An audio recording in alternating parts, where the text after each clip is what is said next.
Damascus and shut down a highway out of the capital. Meanwhile, in Washington, there are new revelations of a split within the Obama administration about what should be done about the conflict. Ray Suarez reports.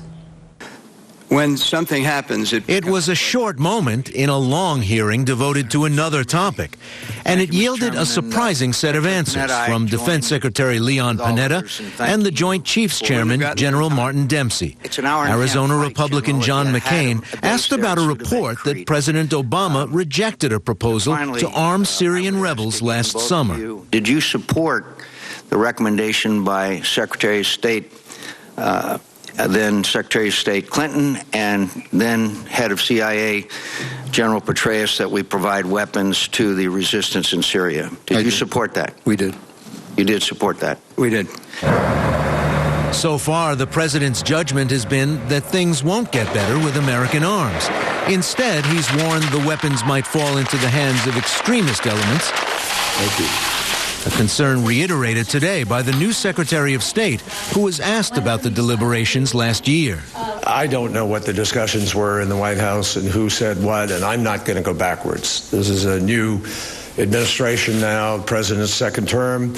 I'm a new Secretary of State, and we're going forwards from this point. There are serious questions about al-Nusra and AQI, Al-Qaeda from Iraq coming in, and other violent groups on the ground.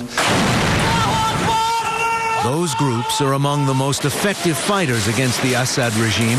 They include Jabhat al-Nusra, which the U.S. has declared a terrorist organization. But last November, a top rebel commander in northern Syria, Colonel Abdul Jabbar al-Aikidi, told the NewsHour's Margaret Warner the U.S. reasoning is a farce. This is an excuse used by the West not to provide us with any weapons and ammunition. We pledge to the international community that can help us, that these weapons will be in safe hands. The West is directly empowering extremists by not supporting organized parties like our military councils. So the young men go to other parties who have money and weapons. Indeed, guns and money are pouring in from other sources, as Kerry pointed out in his confirmation hearing 2 weeks ago. There are a lot of weapons there. There are people in the Gulf, and you know who they are, who are not hesitating to provide weapons. He, too, was questioned by Senator McCain, who's been urging American intervention for some time. I think you would agree with me that every day that goes by in Syria, it gets worse. I think you would agree with me that whatever judgments you make, they have to pass a test of whether or not, if you do them, they're actually going to make things better.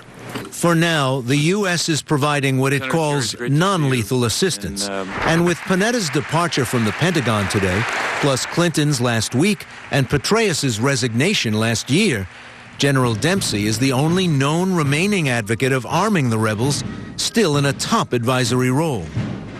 For more, I'm joined by Vali Nasser, who served in the Obama administration State Department and is now Dean of the School of Advanced International Studies at Johns Hopkins University, and Andrew Tabler, a senior fellow at the Washington Institute for Near East Policy.